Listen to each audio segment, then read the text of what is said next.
Yes, guys, welcome back to another stream, man. Tonight we're going to be discussing Liverpool and Arsenal as our title rivals. What are they doing in the transfer market? We'll also discuss City as well. Obviously, we're hearing that Julian Alvarez is on his way to Atletico Madrid. That's pretty much a done deal now. So I'll get the lads' thoughts on that as well. Both of these guys' channels are linked in the description. Make sure you go give them a follow and subscribe. And make sure you smash a like on the stream, guys. Come on, man. Let's get those likes to 115. 115 likes early on. Make sure you guys are subscribed. Let's do some shout-outs as well before we get stuck into it. Big up to Dash, big up to Justin. Johnny Lara's in the building. Pardo, J Claus, Dark Bit Design, MCFRTV, AK Formidables is in the building. Elder, Rengoku, Neve, Guardiola, Chrome Abyss, True Blue Tie, LB, Bjorn, Mad Dog, Mac Mansir. Good to see you guys. Hopefully you're all doing well, man. Make sure you guys are smashing the likes up. Come on, let's get to 115 rapid. Bevel, how are you doing, bro? Good. Congrats on the channel launch. Linked in the description. How are you feeling? And how are you feeling about this Alvarez situation, bro? Because it's what everyone's speaking about today. Yeah, thanks, mate. Been interesting because obviously I come on as guests on sort of shows and stuff, and to see what actually goes into it behind the scenes, you don't realise how much work goes into it. Obviously, creating thumbnails and having to sort of manage chat and stuff. You know, it's big up to yourself and obviously everyone else that does it because it's not easy, but I'm really enjoying it. Had some really good guests on so far, and yeah, going well. But yeah, I think Alvarez, it's not really come as a shock. I think it was inevitable that he was probably going to leave at some point. He's too good as a backup number 9, and unfortunately, last season we shoehorned him into the team quite a lot, so he was playing in positions that it's not suited for him.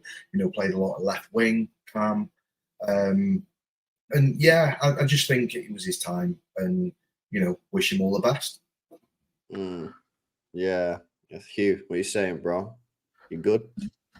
Yeah, I see CB in the chat says, Hugh and LB, glad you boys squashed the beef. I'm too, man. I'm too. I had to punch him up a few times. He said sorry and that. So I said, all right.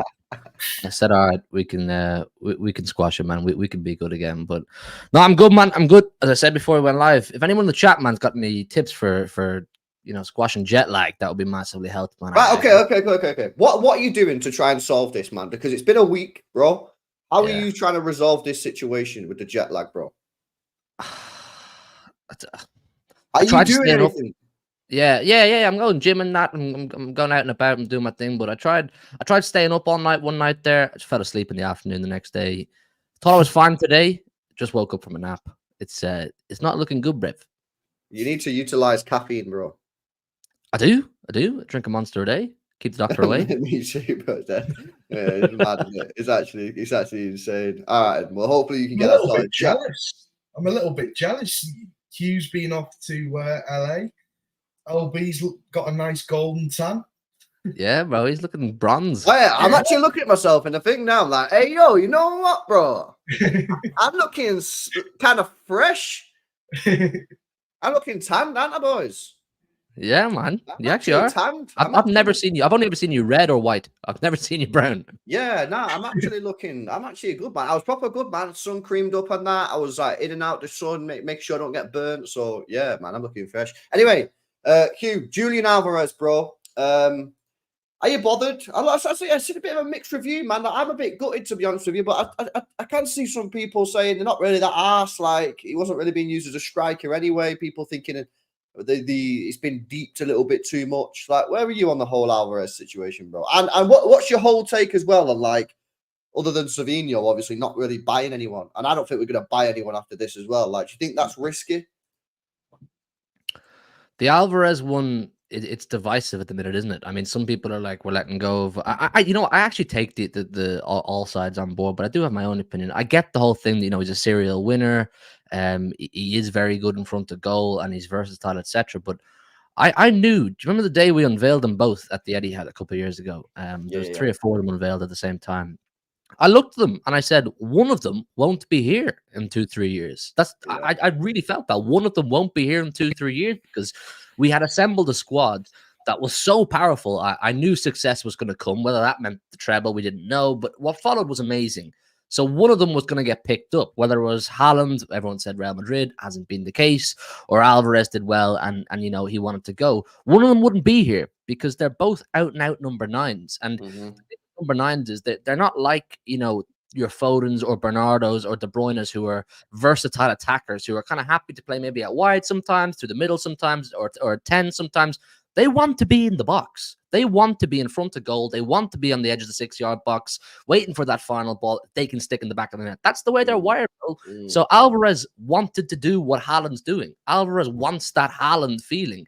It's clearly not satisfying him to be told, look, when Haaland's not around or we need to rest Haaland, you can come on, but otherwise you'll probably be deployed as midfield or winger.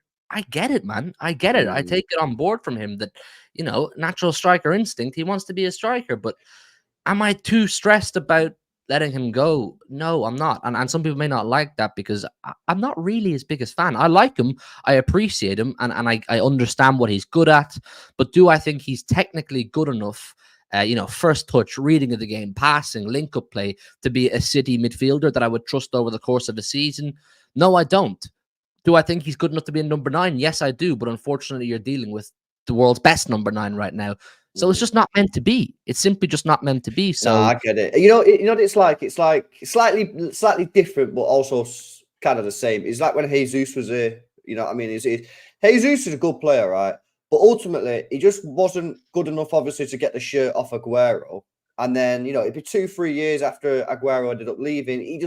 He probably didn't develop enough, you know what I mean? And I think actually it's in Alvarez's best interest. If I'm being honest with you, it's in Alvarez's best interest to go and play first team football. He can go to Atletico Madrid and play, for a massive club in Europe and lead the line, you know what I mean, and try and win some silverware with them. And listen, will he regret it? Maybe. A lot of players regret it when they leave City, but ultimately playing, because obviously everyone's getting confused because people keep on saying, why do you keep on saying why do people keep on saying he doesn't play? He does play. No.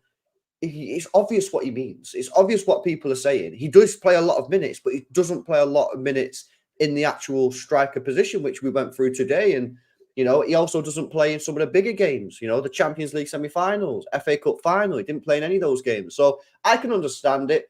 In fact, let me come to you, both of you, before we sort of get onto the general risks that City are taking. What are your thoughts on the fee? Because the fee is split. And chat, let me know in the chat what you guys are saying on the fee. It's apparently £69 million all in. That's the rumours at the moment. So 69 mil, including add-ons, people are saying. Some people are saying that's a good price. Some people are saying, in fact, I think it was 9320 podcast said we've finessed them, which suggests that we've got a crazy fee. I think that fee's a little bit on the low side. So I'll throw it out. Bevel, what are you saying, bro? Where are you on the fee of 69 mil? Is 69 million a true valuation of where he is now? No. It should be more. But we bought him for £14 million. So as far as I'm concerned, it's a win. He's getting to go off and get minutes. And, we're making the best part of, at least 50 million on him? Yeah, apparently we've got a 5% sell on that we need to pay to what's it called? River Plate, yeah. I think he's worth more. Yeah, I think he's worth probably high end 70s, if not 80s. But for what we paid for him, and I'm happy with that. I don't know. I think it's a little low, to be honest with you. I don't think it's I don't think it's a fee that I'm going to be sitting there saying, "Oh, we've been absolutely cooked." Like when Mahrez was sold, and I was like not happy with the Mahrez price. I thought that was a terrible deal. But like, I don't think I'm sitting here saying it's a terrible deal. I think it should probably have been about another 10 mil, if I'm being honest with you, or even 5. I don't know. I think it should start with minimum with a 7. Anyway, it should be 70 million, absolute minimum. But 69 mil is what it is. I don't think I'm going to lose my shit. Hugh, where are you on the fee? Because again, Twitter, you know what Twitter's like, bro? Like everyone's saying like mad things. Some people are saying we've rinsed them. Some people are saying it's like 80, 90 mil. Like, where are you on it? I was just sorry to answer that really, really quickly. Mhm. Typically, City also do sell-on clauses themselves. I'd imagine that they might probably do that in this case as well. Maybe that's why it's a lower fee. Yeah, I mean, maybe I could see him going to Barcelona in a year or two. Yeah, I don't think Atletico will be his final destination. Weirdly, I'm not going to lose sleep over the fee because, as Bevo said, we're making pretty decent profit. But at the same time, I do get people's frustrations with it. I think all in all, he's in today's market. Now, not in reality, but in today's market, I think he's a 100 million pound player. He's City's second most played player last season, 34 GNA. He's won absolutely everything in the last 24 months. Like this window that we're in right now, with the length of his contract, his age, his success, and his reputation in the game, it's the highest value window he's going to have in his career, in my opinion. This is the highest his value is going to be. So I would have understood if City said, you know, you ain't going unless you can get 90, 100 for us. You ain't going. But we're a club that say, you know, if the player really doesn't want to be here, which he's kind of made it clear, we will try and facilitate it as best we can. But yeah, I would have said 70 to 80, maybe 80 would have been good. But as someone in the chat said, you know, these non-European, these non-English clubs, they just don't really have that money like that at the minute, do they? You're not going to get a 100 million off Atletico. You're not going to get 100 million off Juve or one of these people. So you kind of have to work with it and be lenient in some way. But I think it's good business. I mean, I don't think we're going to replace him. Weirdly, I don't think we're going to replace him. And I tweeted today myself, I think I'd rather see Savio, Oscar Bob, McAtee, and these kind of guys get maybe some minutes spread between them. You know, we've still got Doku there, Grealish, Bernardo, Foden. Like, it's still a tight squad, but Pep likes to work with a tight squad, doesn't he? Yeah, no, listen, because let's move on to the whole risks situation, because it does feel like City are taking a few risks this summer. I think it's fair to say, because if they don't replace Alvarez, we don't have a backup striker, and we also don't have a player who played quite a lot of games in midfield for us last season. And it's going to be the McAtee or Bob that's going to have to pick up those minutes, or maybe we shift Bernardo Silva into that attacking role. But I'm not a massive fan of that. Is it time? And chat, I want to know your thoughts on this. Is it time for City and Pep Guardiola to move towards the youth? Is it time to start a youth movement at Manchester City? We have some fantastic players. Oscar Bob obviously being sort of the main one right now, who's obviously up and coming and developing. But McAtee, I thought had an okay pre-season, and obviously in the last game against Chelsea probably had his best game and got more involved. But I mean, Nico O'Reilly as well, potentially being given the keys to the backup CDM role. Bevo, I mean, it's looking like City might be putting the faith in the kids. If you think that is what's going to happen, tell me why, what you think about that, and tell me why you think we're doing that. Like, why are we? Because obviously we've got the money. Is it because we believe in these players so much? Do we believe in Nico O'Reilly? Do we believe in Bob and McAtee, or is there something else at play? Like, what's your take on it, bro? Personally, I think if the club put the trust in the youth, then great. You know, I'm all for it.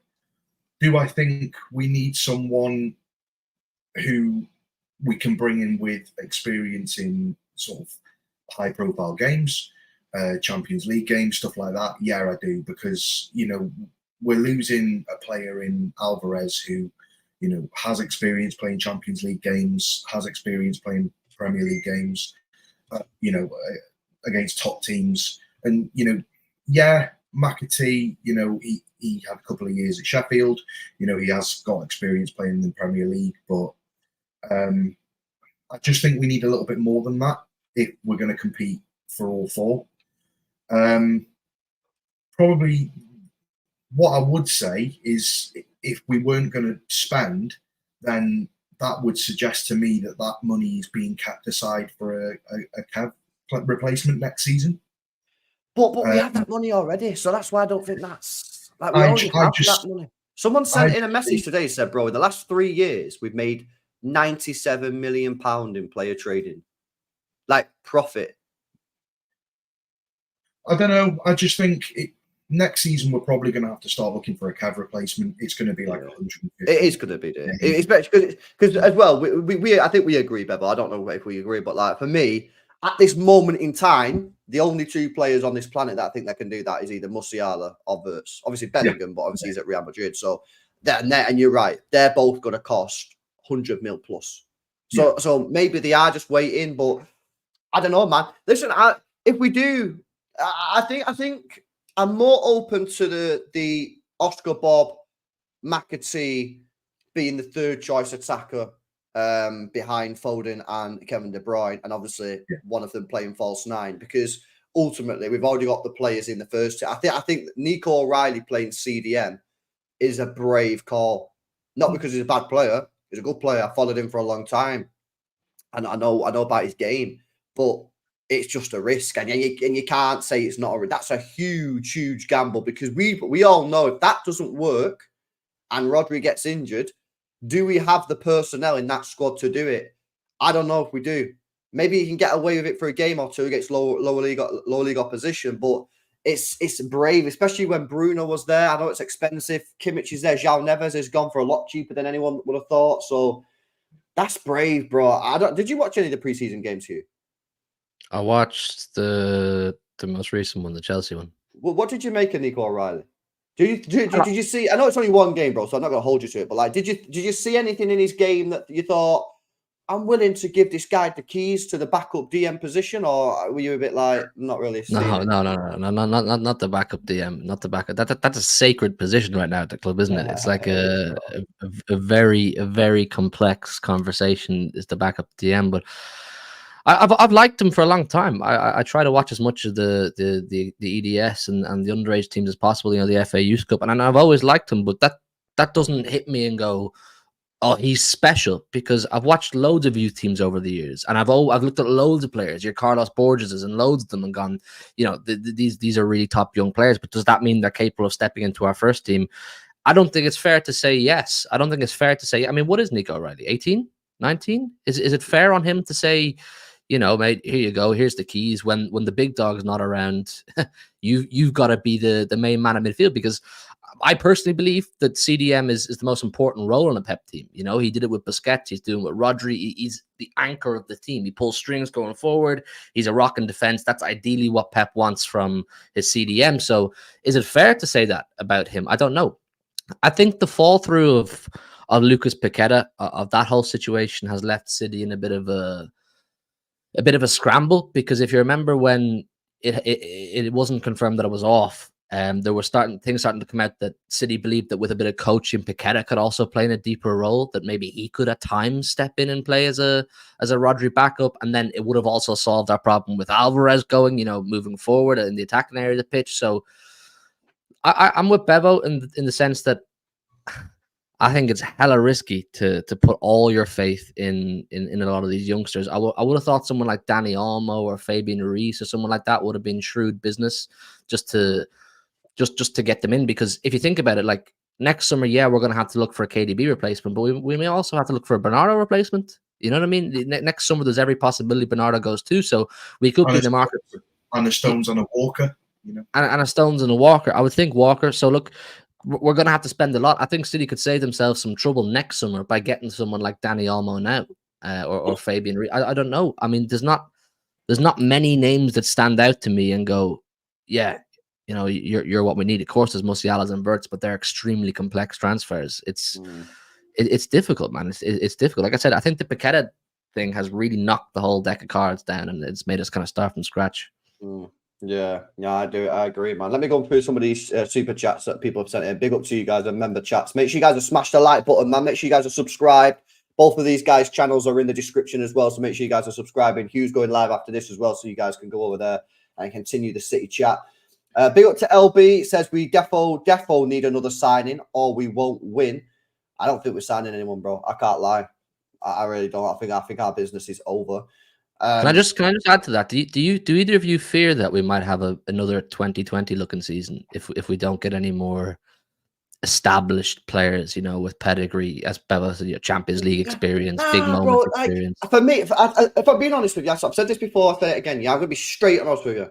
If Rodri stays fit, we're fine. I think if Rodri gets an injury, which is over a month, and you have 4 or 5 Premier League games in a month, and I think that could ruin the Premier League. That don't necessarily mean the Champions League will go, because obviously hopefully he'll be back for the Champions Leagues, like later games. But I think that Rodri, I know we all know this, but I think he's so important to this team. If you take him out and don't have a proper replacement, or Nico O'Reilly just doesn't work as well as we hope, I think then that could affect the league. The proof's in the pudding, bro. He missed 3 games. We lost all 3 when he got suspended.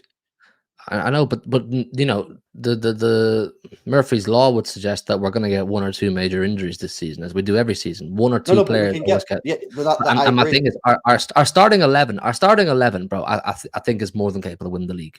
But you know, our bench already for me isn't particularly strong, and it's about to get thinner again with the loss of Julian Alvarez. For me, bro, I think that in defense we can manage with 1 or 2 injuries, right?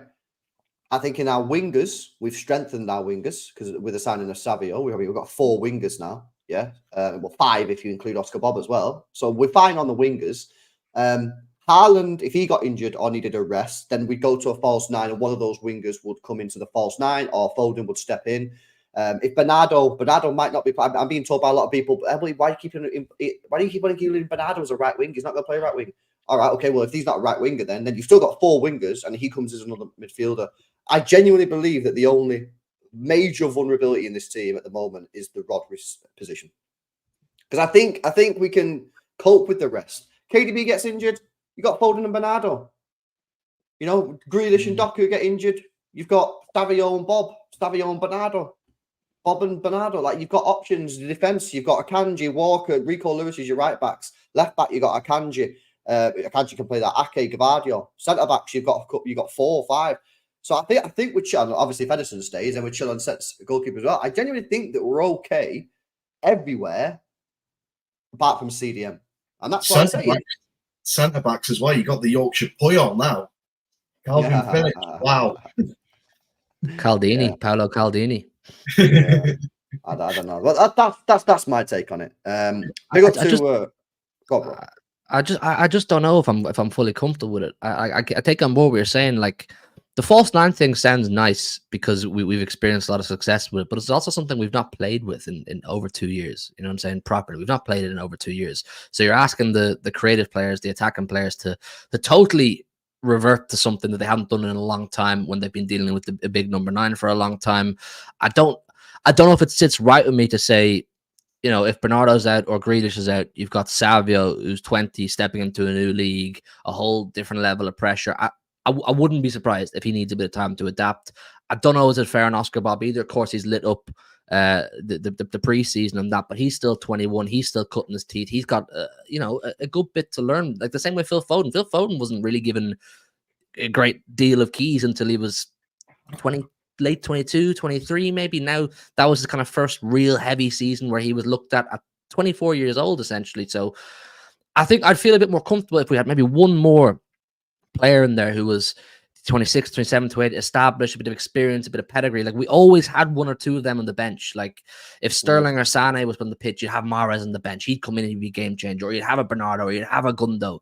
I just don't see many of those players anymore where I go, okay, yeah, we have lots of youth talent that could maybe do something special, but it's not fair to rely on them. Yet we still have this guy who, yeah, he's going to come on and do something for us. He's a game changer. I don't see that player right now. I think it's a massive season for Núñez as well. Yeah. This season is a massive season for Núñez, because last season didn't really do much, didn't really get the game time either. I think this season will be a telling season for him on whether he stays or goes. Yeah, listen, I can't be bothered repeating myself on Núñez, bro. You know my thoughts. I say the same thing every single stream on him. I ain't going to say it again, but I'm not holding out much hope, to be honest with you. Big up to Mohammed, says Alvarez had 34 GNA last season. Pressure on Bob. I think there's pressure on the whole front line. You know, if you look at Grealish, the guy's lucky to get over 6 goals a season. We need more output from him. Bob, I think, can get output. Doku will certainly get goals. And Savio might be slow to start, like you said, but eventually will start chipping in. So, and obviously, hopefully, we'll see Foden and Kevin De Bruyne playing together in the midfield a lot this season. That would be quite nice. So, I think that the goals just need to be more spread around.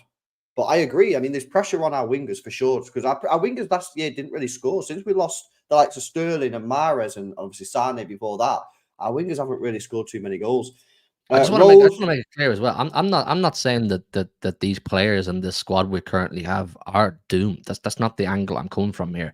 I'm just saying I look at it and say there's going to be a lot of stress on players that maybe wouldn't have been stress on a couple of years ago. If Pep decides, look, this is the squad I want to go into the season with, and I'm comfortable with that, I'm cool with it. I trust the boss. I trust the guy. He has a plan. He knows what he's at. He's seen enough. He sees a lot more than us on a day-to-day basis. So if he thinks, yeah, Savio's capable of playing 25, 30 games a season, whatever. If Bob is now able to step up and maybe have a Cole Palmer-esque season, the Cole Palmer's just had at Chelsea, who knows? You know, we could really be doing great. It's I suppose, you know what it is, bro? It's the fear of the unknown. It's the fear of the unknown, isn't it? It's those preseason jitters where you're kind of looking at it going, yeah, of course it is, bro. And the fact is that we are taking a risk. Like, you got to be honest with yourself. What if City don't sign another player, bro? It's a risk. Now, some people, right, will watch this and go, what are you trying to say? You're trying to say that we're going to be crap. I'm going, no. I'm saying it's a risk. If you don't sign a CDM replacement as a backup for Rodri, and Nico O'Reilly doesn't do good enough, and Kovacic can't step up, that could be disastrous because you could end up costing you the league. That's a risk. You know what I mean? Again, same with Bob, same with McAtee. We need them to step up. They might not step up. Hopefully they do. And Bob's certainly looking like he probably will. But they might not do when the games start. It's a risk. You know what I mean? So for me, it's just about balancing it up. If it pays off, great. You've saved, 50 to 100 million on a CDM in Nico O'Reilly. Great news. Bob will probably be worth plus 60, 70 million next year. And McAtee will be worth not too far behind because of the English tax. If it works, great, absolutely brilliant. If it doesn't, everyone's going to be sitting there going, why didn't you sign a backup DM? Because this is what's going to happen. If Rodri gets injured and our CDM position just falls apart, we're all going to be sitting here going, why don't we just sign a CDM? That's what's going to happen. Problem is, Rodri is injured. He's still nursing a hamstring injury. I seen a tweet today saying that. I think was it Tommy who put that out? Tommy, yeah. Yeah, I know. I seen that. I was like, oh yeah, I forgot he was injured. Nice. Yeah, Rose says, thoughts Atletico Madrid bought Alexander Sorloth as a striker. Will Alvarez playing before Alexander? Well, Alvarez can't play for another couple of weeks anyway. But yeah, they did sign that guy, didn't they? Don't know. Clearly, they want to refresh their attacking options. So I don't know. It'll be interesting to see how Atletico Madrid get on next year with those two strikers. They're going to play two up front. Not sure. Big up for the super chat, Rose. Off-back Professor says, it looks like people who complain about youth not getting enough game time will be happy this season, as all our budget must be going on new contracts. Well, potentially, everyone keeps on telling me that all these players getting big pay rises and it's going to be difficult for PSR. Well, I'm not having that because we're not signing anyone. So hopefully, if we do give all these players new contracts, and obviously Edison hopefully is one of those, then not signing anyone will of course help with that. Big up for the donation. LB says Rodri is still injured apparently from the Euros. There you go. Yeah, apparently he is. Off Meta says the La Masia, La Man City generation is here. Yeah, man, 100%. We need to see the next ones coming through as well, which would be pretty decent. Charlie says Alvarez started the season off well, but he had a massive fall off towards the end of the season. He couldn't hit a barn door with a cricket bat, says Charlie with the super chat. I feel like he got a little bit too much stick to me. I said that this morning. I genuinely do feel that, all things considered, myself probably included, probably gave him a little bit too much stick last year. He was playing out of position. He started off really well. He got some big goals. It is what it is. I hope he does well, man. Once a blue, always a blue in that. Massam says, it's not brave, it's naive and stupid, unlike City. Says Massam with the 2. I think, is he talking about the risks? It's not brave. Yeah. Well, we'll see, bro. Like I say, if it doesn't pay off, everyone's going to be questioning why he didn't just sign a DM. Big up to Rustin. Says, hate bringing politics to sport conversations. Hope you're all staying safe. Unrest is going on. Hopefully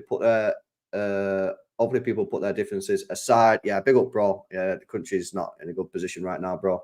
Big up for the donation. Also, your boy Baina has just signed for someone. I swear down. Let me know in the chat who it was, bro. I swear I've seen him. Someone's just signed by Alex Baina. Banele says, no, we need to start putting faith in the academy. If they're good enough, yes. But Well, I'm all game for that. If they're good enough, yes, 100%. And we should have done that with Cole Palmer. Major L's. We didn't do that with Cole Palmer. Yeah? If they're good enough, play them. But, I mean, not a lot of these guys will be good enough, if you're being honest with you. I mean, they just won't. They just won't be good enough, man. You got to accept the facts. We're a team that wants to be winning the Premier League every year. We're a team that wants to be winning the Champions League every year. To find a player in the academy who's like 18 years old who could come into a first team and compete with players like Bernardo Silva, Kevin De Bruyne, Haaland, Edison, John Stones, Diaz.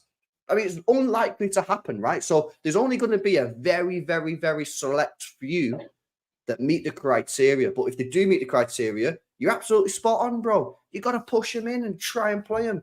Play them in the proper positions as well, not stick them out on left wing. Big up to Cheek says, this is perfect time to get our academy to phase them in. It was inevitable we were going to be in this position. This is the perfect chance for us to use our academy talent. Meanwhile, we will find a replacement. And of course, as well, yeah, find a replacement.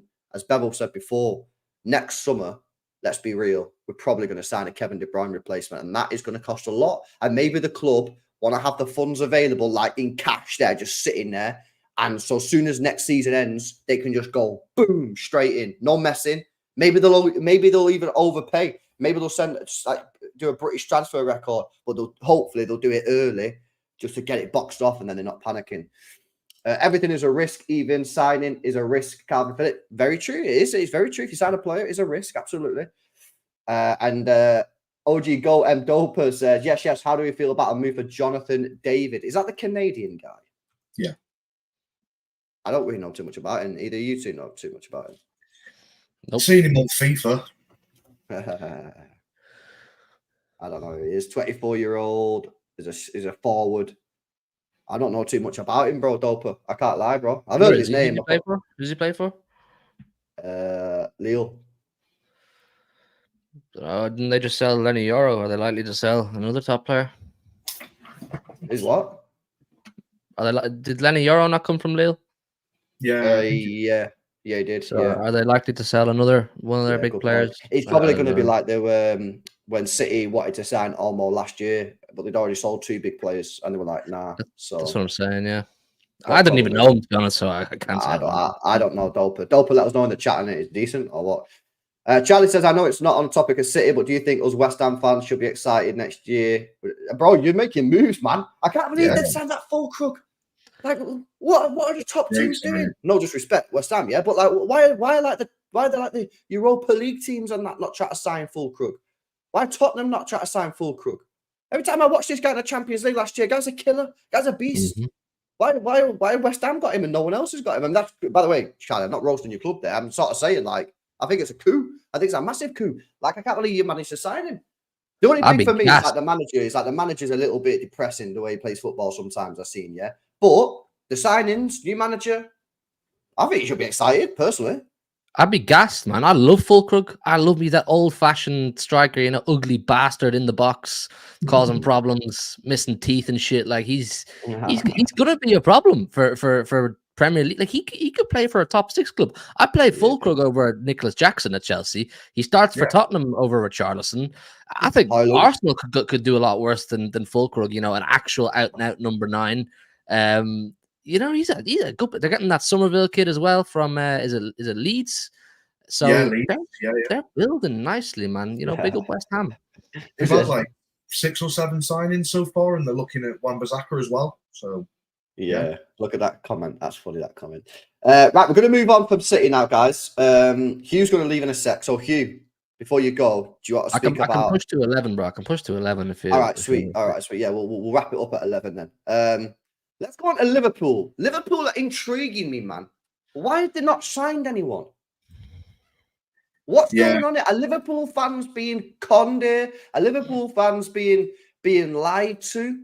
Because for me, right, if I'm a Liverpool fan, they have a team that is capable of challenging for that Premier League. Not necessarily winning it, but they've got a team that can come very close. And potentially they could win it. Who knows? Right? They got Salah, Van Dijk, Trent, Alisson, and obviously they've still got some other good players in there as well. Right? I'm not going to go for every single one.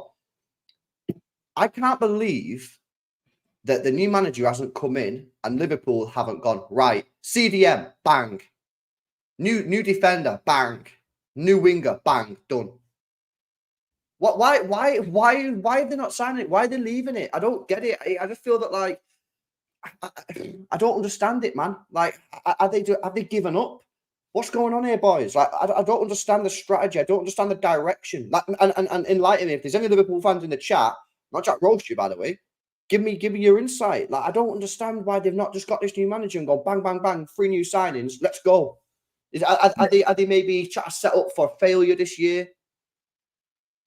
I watched a fair bit of Liverpool in pre-season, involuntarily, because I was in LA with Grizz, and he was watching them all on the telly in the gaff.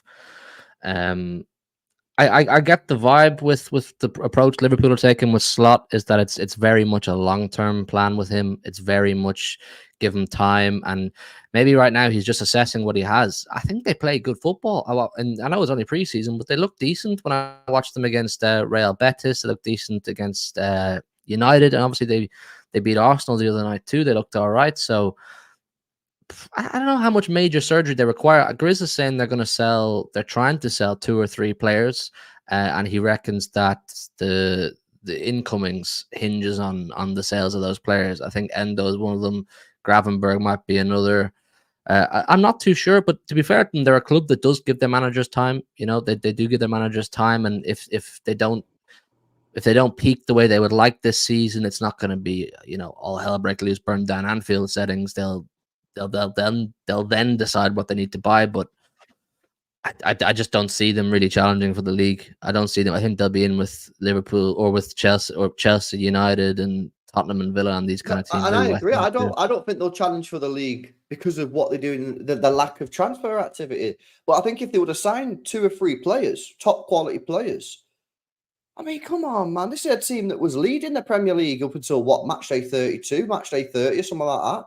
Like, you can't just, I don't know, man. It just seems to me, from like the outside, and I might have to get a Liverpool fan on to get their opinion, and maybe they'll know a bit more about it than me. Obviously, I don't know a lot about Liverpool. I'm not a Liverpool fan, but it just seems to me like, honestly, I put it in the title. It seems to me like they've kind of just given up a little bit, and they're kind of like, now we're just going to rebuild and start to build a new process for the next few years. It's like, you have a team that could win the league. You could have won it last year if you not threw it away. I don't know, Bevo, if you've got a different take on it, bro. I don't know what your thoughts are. I don't know. It's a weird one. I'm getting sort of mixed vibes from Liverpool fans that I've spoken to. Some saying that they're really impressed with what they've seen from pre-season, but I think pre-season doesn't tell a true story. If you look at us in pre-season, we weren't great. Does that mean that we're going to crumble and, we're going to fade off now? No, it doesn't. Pre-season's about giving minutes to the youth and players which don't normally get an opportunity to play. But I think throughout all kind of top clubs so far this window, you look at Arsenal, they're in need of a number 9 by far. Defensively last season, they had the best defense in the league. They've gone out and bought another defender. They need a striker. And then you look at City, we're in a similar position where we're having to offload players in order to buy new ones. And I think, yeah, they do need to go, Liverpool do need to go out and potentially look for a CDM, probably another centre-back.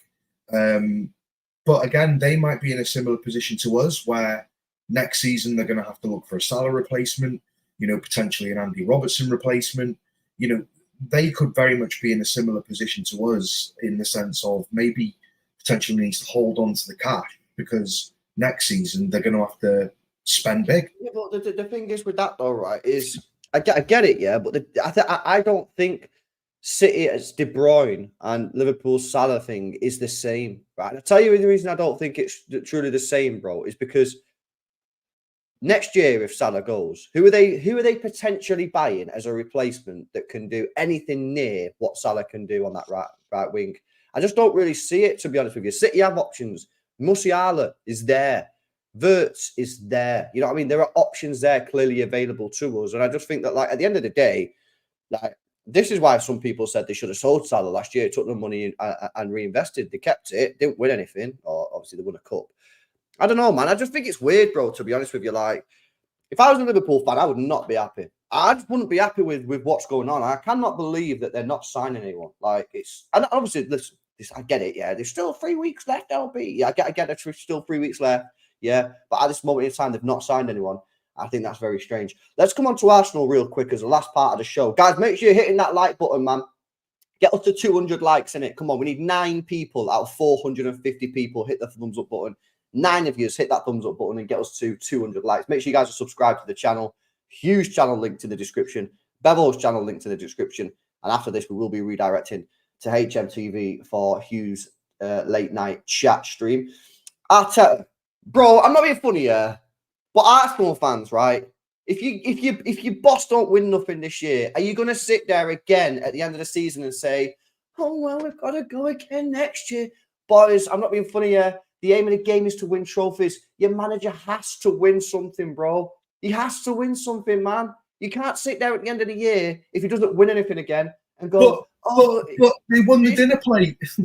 Oh my God! Like, come on, bro. Like, this has to be the year that Arsenal win something. Surely, if they don't win anything and their fans are still there on Twitter, still there on YouTube going, "Oh, we've got to give him phase 7." You know what I mean? I don't think at that point, like, what are you doing as a football club? Are you just here to just, like, what? You got to try and win. And yes, Arteta has brought you back from being, like, in a dead position and, like, not really competing for trophies. And now you are competing. You're competing for the Prem. But ultimately, if he can't take you from there to there, i.e. second to first, do you have to accept that maybe he's just your Brendan Rodgers? You know what I mean? Brendan Rodgers finished second with Liverpool. Nah, bro. It's. I'm not saying he is, but I'm saying, like, if he doesn't win anything again this year, I spent over 700 million. That's probably gone up to nearly 800 million. Spent nearly 800 million quid. Surely you have to sit there and say, you know what, bro? You've done good, but maybe you're not that guy, innit? You're not him. I don't know, bro. I just think it's weird. I have a funny relationship with the Arsenal fans, yeah, because I echo everything you say, and I say these things to them, and they're a very sensitive bunch, you know. They're very sensitive over their team, and they're very sensitive over their stature, and constantly reminding you they're a huge club, and this, that, the other, and I just kind of shrug them off. It's, you know what, this season with Arsenal, it's a very funny one. Everyone's expecting them to be our main challengers. Some are saying this is the time where they should be winning the league. You know, you've had 2 seasons where you came close, you didn't quite do it. I think there's also a risk, and they won't like this. I think there's also a risk that they're just not as good as they were the last 2 seasons. Do you know how demoralizing it is to come so close to a league 2 years in a row, get into a 3rd year, and you're told you have to go again and try and compete with this City team or get yourself up to 95 points mark? It's hard. It's really, like, it's not a video game where just because you lose 2 seasons in a row, it all starts from scratch the 3rd season and you're exactly what you were 2 seasons ago. There's a huge amount of mentality involved in this. And I said this to them. I said this to Turkish on a pre-recorded video that's coming out soon. I said it to Arsenal fans on the Big Six, and they hate me on the Big Six. They really do, because it's their mentality is the problem. It's their mentality is the problem. I think Rodri was spot fucking on when he said, the day they came to the Etihad, set up with 2 banks of 5, didn't set up to win the game. That's where the big blue shark, as Big Steve said, smelled blood. That's where, like, right, we're competing with a team that doesn't have that bite. The jaw's not that strong, if you know what I'm saying. We can definitely go and take the league off this lot. Arsenal have a league-winning squad. I said this to them. You don't need to talk about getting Nico Williams and blah, blah, blah, retata. Your squad on paper might be slightly deeper than ours. You have a league-winning squad. You just don't have the mentality. Now, your mentality is going to be tested even further this season because A, the pressure's on you to go and win the league. B, you've spent all the money, 700-800 million, you said, to try and win a league. And C, you've got to pick yourself up after 2 seasons of failure and go again. We'll see. Did you watch my stream this morning? No. Because you've just literally repeated everything that I said this morning, bro. Oh, my bad. No, not bad. It makes me feel like I actually was speaking facts, innit? I completely agree, bro. Like, it's not easy to get up and do it again. You know what I mean? It's tough, and I agree. I said it this morning. You know, I think they needed to buy winners. I think they needed to go out this summer, right? And some Arsenal fans will be like, oh, we needed a striker or whatever. Like, yeah, I've got your own opinions, yeah. I think the one thing that you need in this team is winners. How many of those players at Arsenal have won major honours? How many of them have won major honours? They're all from City. Bro, has David Raya won anything? Yeah. As what's his name? Ben White won anything? What's Saliba won? What's Gabriel won? This is a direct derivement from neglecting the cup competitions. If you remember, for years and years and years, when we were winning our first couple of leagues under Pep, one thing he always took seriously was the Carabao Cup. Now, I speak to Turkish a lot, and he absolutely has no time for the Carabao Cup. And that's his way of operating. That's perfectly fine. But my counter to that is, if you've got a squad full of players like we did at the time, you know, Kyle Walkers, John Stones, these kind of guys who weren't used to winning. Get them the taste. Get the taste buds tingling. Get them a trophy in February. You know, it may not be the big trophy, but they're in Wembley. They're walking up the steps. They're collecting a medal, and they've got 4 months left of the season. Then go, oh, okay, we've lifted silverware now. I wouldn't mind chasing the big one in May. No one in that Arsenal team except Jesus, except Zinchenko, Rice with the Conference League, have really collected anything major. I agree. I think this is like, again, Gabriel might have won the League One. The fact is, there's a lot of player in. The point is, you don't need to go for every player. Yeah. The point is, there's a lot of players in that team that haven't won much. Right. That's the truth, and a lot of them are young. And I think they made a mistake. I thought it wasn't me. Yeah. This summer, I would have got winners in there. I would have signed a couple of players, 29, 30, 31, 32. Yeah. Try and get Cruz, try and convince him. I'll just do 1 year in England. He wants to retire. Just say, come do 1 year in England. Experience English football for 1 year. We'll pay you 300 grand a week. Come and experience.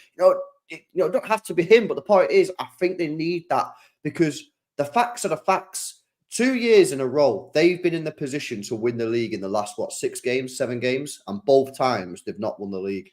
That I agree with you. To me, that comes down to mentality. The other thing is, as well, is just because you've been in a team which wins things doesn't mean that you have winning mentality. If you look at the likes of, say, Zinchenko, for example, yeah, he won the league with City, but he's very much an emotional player. And, just because some players might have won the league and maybe won some silverware doesn't necessarily mean that they have that winning mentality. Mm-hmm. Yeah, I agree, bro. Facts. Olozino says, why are you bothered about Arteta? I'm not really bothered about Arteta, bro. I'm just putting the question out there. If Arsenal don't win anything again this year, right, what are the Arsenal fans going to say? Are they going to just keep backing this manager again? Because we heard 2 seasons ago that he's got to win a trophy. That's what Arsenal fans say. He's got to win a trophy next year. Didn't win anything. He didn't win anything last year. So if you don't win anything this year, and like you said, you have a team that's good. Your team is good. It's a mark of respect. See, some Arsenal fans listen to these sort of conversations from opposition fans and think like it's a disrespect or something. It's not. Wouldn't be having a conversation about Arsenal. That's why I'm not speaking about United, bro. There's no United in the stream today. We're not speaking about United. Because why we're speaking about United? United is trash. Yeah, United ain't winning the league. That's why I'm not involved in the conversation. The reason that Liverpool are involved in today's conversation, the reason Arteta and Arsenal are involved in the conversation, because you're good teams. And ultimately, Liverpool have won stuff over the years, and Arsenal haven't. And that's like, we're just questioning, at what point do Arsenal fans say, enough's enough? Big Up Cheek says they haven't won trophies because it's not about the trophies, it's the friends made along the way. It's the friends made along the way. That's a funny one, that one, bro. But I agree with you on the Carabao Cup. You know what? It would be interesting, yeah. It'd be interesting if you ever met like Walker or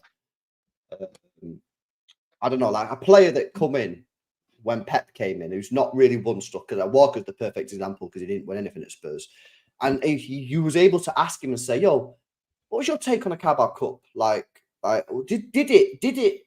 Like, looking back now, do you feel that it had an impact on you? Because I feel like it probably did, but he might turn around and go, nah, this is a load of rubbish, like it's dead. But I'm with you, man. I think Arsenal made a huge mistake not going for those trophies. Huge mistake. Right, okay, cool. Anything else, boys, before we end the stream? Yeah, Mika Hamilton's gone 3.5 mil. Seems cheap, but it's 11 million pound buyback. So if you actually, I think the 3.5 mil looks cheap. Yeah, it is cheap. But if he turns out to be mint, he's worth 25, 30 mil. But you're buying back at 11, you're selling for 25, 30 mil. You've made a lot of money straight away. So yeah. Yeah. I think Sissoko to Peterborough on the season on loan. I think that's another one to keep an eye on. That academy team again this year could struggle, you know. Yeah, I mean, it struggled last year, but it could struggle again. It really could. Rice left a massive club to join a big club, says Charlie. Well, he needs to win something again, you know. Rice went there to win Prems or whatever he said, so he needs to win. I'm not interested in Carabao Cup. Wouldn't mind the FA, says Jacobs, who's an Arsenal fan. FA Cup's obviously better than the Carabao Cup. I think the point that Hugh was making, and I back Hugh, is it's not really necessarily about, oh yeah, we won the Carabao Cup. It's more about the getting over the line. Am I right in saying that? What you meant, Hugh? Exactly. Yeah. For sure. Getting over the line, man. Just getting over the line. Right, cool. There we go. We're gonna wrap it up, man. Big up to Bevo. Links in the description. He got some content coming out on his channel this week. I'm going on his stream as well this week, man. So we're going to do a stream there. Make sure you guys are subscribed. Link is in the description. Also, Hugh's channel's in the description as well. Hugh's going live now anyway, so he's going to redirect you there. It'll come up in the live chat saying go to Hugh's, and it'll come up next. So make sure you go over there if you've got time to watch some more City content. If you're watching this back on the replay, let us know your thoughts about everything we spoke about today. City-wise, Liverpool. What are Liverpool doing, man? Are they giving up? And Arsenal? They need to win something, surely. Let us know. Big up, Bevel. Big up, Hugh. Cheers for coming on, lads. Appreciate it. Guys, smash a like. Make sure you guys are subscribed. You're going over to Hugh. See you later.